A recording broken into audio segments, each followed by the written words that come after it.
Welcome friends. હવે અત્યારે આપણે નેક્સ્ટ ચેપ્ટર જોવાનું છે જેનું નામ છે સોર્ટિંગ એન્ડ સર્ચિંગ, જે આપણું યુનિટ 5 છે ડેટા સ્ટ્રક્ચર માટે.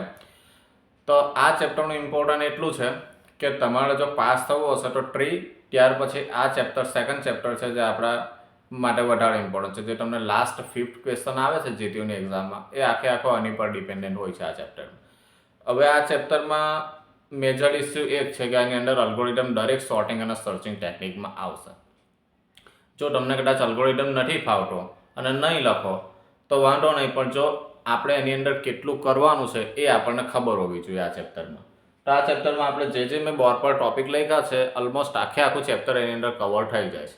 આપણે અલ્ગોરિધમ જોશું, પણ સૌથી પહેલાં આપણે ટ્રેસિંગ ટેકનિક જોઈ લઈશું, કેમ કે આપણો મેઇન ગોલ, જેમ મેં તમને આગળ કીધું હતું કે આપણો મેઇન ગોલ શું છે, તો કે આપણો મેઇન ગોલ છે ડેટા સ્ટ્રક્ચર એક્ઝામમાં પાસ થવું. બરાબર, આ સબ્જેક્ટની અંદર આપણે પાસ થવાનો મેઇન ગોલ છે. તો જ્યારે આપણે ખાલી પાસ થવાની વાત કરતા હોઈએ ત્યારે આપણા માટે અલ્ગોરિધમ એટલા યુઝફુલ નથી.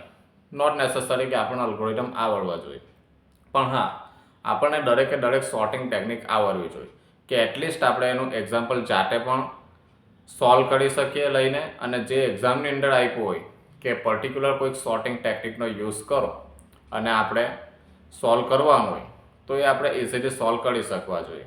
જેમ કે આપણી પાસે ટોટલ અહીંયા જેટલી સોર્ટિંગ ટેકનિક છે સિલેબસમાં, એ દરેક સોર્ટિંગ ટેકનિક લખી છે. બેઝિક ઇન્ટ્રોડક્શન આપણે ચેપ્ટરનો જોઈએ તો બેઝિક ઇન્ટ્રોડક્શન શું છે ચેપ્ટરનું? તો ચેપ્ટરનું બેઝિક ઇન્ટ્રોડક્શન એટલે કે એનું નામ છે સોર્ટિંગ અને સર્ચિંગ. તો એની અંદર ઇમ્પોર્ટન્ટ બે છે થિંગ્સ જે આપણે જોવાની, એક સોર્ટિંગ છે અને બીજું સર્ચિંગ છે. સોર્ટિંગ કોને કહેવાય? તો sorting means arrangement of data in particular manner. તો કઈ પર્ટિક્યુલર મેનરની અંદર આપણે ડેટાને અરેન્જ કરવાના છે? તો એની અંદર બે હશે કે આપણને ડેટા કોઈ પણ અનસોર્ટેડ વેની અંદર આપ્યા હશે, કોઈ પણ અનસોર્ટેડ વેની અંદર ડેટા આપણને આપ્યા હશે. જેમ કે અહીંયા મેં બોર્ડ પર લખ્યા 29106. તો આ શું છે? તો કે આપણને અનસોર્ટેડ ઓર્ડરની અંદર આપ્યા છે. તો એને આપણે કોઈક પણ પર્ટિક્યુલર મેનર કે ગિવન ફોર્મેટની અંદર મારે ડેટાને અરેન્જ કરીએ તો એને શું કહેવાય? સોર્ટિંગ કહેવાય. તો આ ગિવન ફોર્મેટ શું હોઈ શકે? તો ગિવન ફોર્મેટ બે રીતે હોય છે. ક્યાં તમારે એને અસેન્ડિંગ ઓર્ડર આપવો પડે, અધરવાઇઝ ડિસેન્ડિંગ ઓર્ડર. અસેન્ડિંગ ઓર્ડરમાં અહીંયા લખ્યું છે 0 1 2 6 9, ડિસેન્ડિંગમાં લખ્યું છે 9 6 2 1 0. તો સોર્ટિંગનો સીધો મતલબ શું થશે? સોર્ટિંગનો મતલબ એવો થાય કે આપેલા ડેટાને કોઈક પણ ફોર્મેટની અંદર અસેન્ડિંગ અથવા ડિસેન્ડિંગ ફોર્મેટમાં અરેન્જ કરવાની જે પ્રોસેસ છે એને સોર્ટિંગ કહેવાશે. Sorting is the process of arrangement of data in given format, either ascending order or descending order. હવે એની અંદર આ ડિફરન્ટ ટાઈપની ટેકનિક્સ છે, જેની અંદર તમે જોઈ શકો કે સૌથી પહેલાં આપણે કઈ ટેકનિક જોવાની છે? Bubble sort. બબલ સોર્ટ એકદમ ઇઝી ટેકનિક છે કે એની અંદર આપણે શું કરવાનું છે? ડેટાને અરેન્જ કરતું જવાનું છે અને સોર્ટેડ ફોર્મની અંદર લાવવાના છે. હવે આપણે જે ડેટાને સોર્ટ કરવાના છે એમાં આપણે ડિસેન્ડિંગ ઓર્ડરની અંદર જવાની કોઈ નેસેસરી જરૂરિયાત છે નથી આપણી પાસે. આપણે શું કરવાનું છે? આપણે એક જ કામ કરવાનું છે, જે આપણને અનસોર્ટેડ ડેટા સોલ્વ કરવા માટે આપ્યા છે એને અસેન્ડિંગ ઓર્ડરની અંદર આપણે સોર્ટ કરી દેવાના છે. એના માટેની 6 ટેકનિક આપણે જોવાની છે, જેની અંદર જસ્ટ તમારે ખાલી ટ્રેસ પર ફોકસ કરવાનું છે. તમને એનું ટ્રેસ કરતા એનું એક્ઝામ્પલ સોલ્વ કરતા આવડવું જોઈએ. અલ્ગોરિધમ આની અંદર નહીં આવડશે ચાલશે, આપણને પાસિંગ થવા માટે પાસિંગ માર્ક્સ માટે અલ્ગોરિધમની રિક્વાયરમેન્ટ નથી. Bubble sort, selection sort, quick sort, insertion sort, merge sort and last one is predict sort. તો આ 6 સોર્ટિંગ આપણે અહીંયા જોશું એક એક્ઝામ્પલથી. દરેકમાં હું એક એક્ઝામ્પલ કરાવીશ તમને. એ એક્ઝામ્પલ તમારે તૈયાર કરવાનું છે. કોઈ પણ તમને બબલ સોર્ટ કીધું હોય તો એ એક્ઝામ્પલના બેઝ પર સોલ્વ કરવાનું છે. કોઈ પણ તમને સોર્ટ કરવા આપ્યો હોય ડેટા, અહીંયા જે એક્ઝામ્પલ કરાવું છું એના બેઝ પર સોર્ટ કરવાના છે. જો ડેટા નહીં આપ્યા હોય અને કીધું હોય કે explain working of particular sort like bubble sort, merge sort, તો તમારે તમારી રીતે એક્ઝામ્પલ લઈને સોર્ટ કરવાનું છે, જેમ હું અત્યારે તમને કરાવું છું એ રીતે. ત્યાર પછી આ ટોપિકની અંદર આવશે સર્ચિંગ ટેકનિક્સ. તો સર્ચિંગ કોને કહેવાય? તો સર્ચિંગ એટલે કે તમારી પાસે કોઈ પણ એક, જેમ કે આપણે ટ્રીની અંદર જોયું, આપણે પર્ટિક્યુલર નોડને સર્ચ કરતા હોઈએ, બરાબર. સેમ આપણે એરે છે, તો એરેની અંદર મારે કોઈ પર્ટિક્યુલર વેલ્યુને સર્ચ કરવી છે. જેમ કે મારી પાસે અહીંયા તમે સમજી લો કે આ એક એરેનું લિસ્ટ આપ્યું છે, બરાબર. તો આની અંદર હું 6 નંબરની વેલ્યુને સર્ચ કરતો હોઉં તો એ મને ક્યાં મળશે? એકદમ લાસ્ટમાં. તો આ સર્ચિંગની ટેકનિક છે. હવે સર્ચિંગ માટે આપણે આ ચેપ્ટરની અંદર ટોટલ 2 સર્ચિંગ ટેકનિક જોવાની છે, સિક્વન્શિયલ સર્ચ અને બાઇનરી સર્ચ. સિક્વન્શિયલ સર્ચનું બીજું નામ શું છે? Linear search. જેમ તમે બાઇનરી સર્ચ જોશો તેને પણ પાર્ટીશનિંગ સર્ચ કહી શકાય કે એની અંદર આપણે અલગ અલગ પાર્ટીશન કરીને સર્ચ કરવામાં આવશે. સિક્વન્શિયલ સર્ચ શું છે?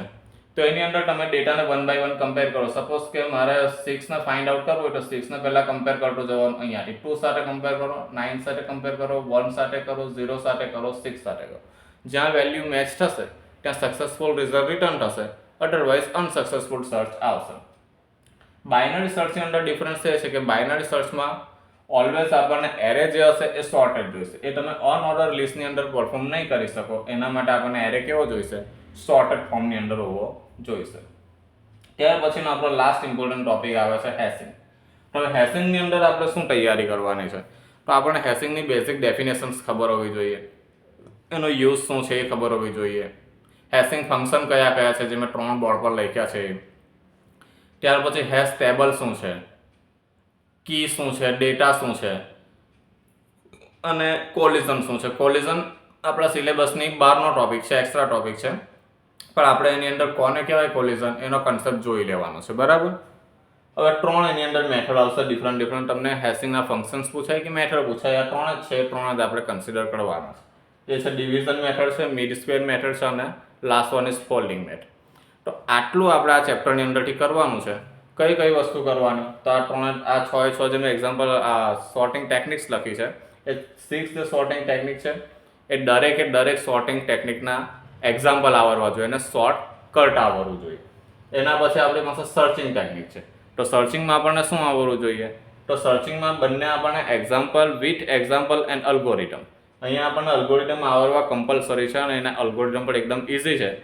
3 કે 4 સ્ટેપના અલ્ગોરિધમ છે, તમને ઇઝીલી એ આવડી જાય એવા અલ્ગોરિધમ છે. તો એની પર ખાસ ફોકસ કરવાનું છે. ત્યાર પછી આપણી પાસે હેશિંગ છે. તો હેશિંગની અંદર 3 મેથડમાં ખાલી આપણે હેશ ટેબલમાં કોઈ પણ આમાંથી ફંક્શનમાં યુઝ કરીને ડેટાને સ્ટોર કરતા શીખવાનું છે. બસ આટલી વસ્તુ તમે કરશો એટલે આ ચેપ્ટર ઓલમોસ્ટ 80% તમારું કમ્પ્લીટ થઈ જશે. જો કદાચ અલ્ગોરિધમ પૂછાય છે તો પછી આપણી પાસે અહીંયા અલ્ગોરિધમ કરવા સિવાય બીજો કોઈ ઓપ્શન રહેતો નથી. પણ બને ત્યાં સુધી આપણે સોર્ટિંગ ટેકનિક ખાલી જોઈ લેવાની છે. પાસ થવું હોય તો આપણે સોર્ટિંગ ટેકનિક કરવી પડશે. અલ્ગોરિધમ નહીં કરશો તો ચાલશે, બીજા કોઈ ચેપ્ટરમાંથી એને આપણે કવર કરી શકીએ ઇઝીલી.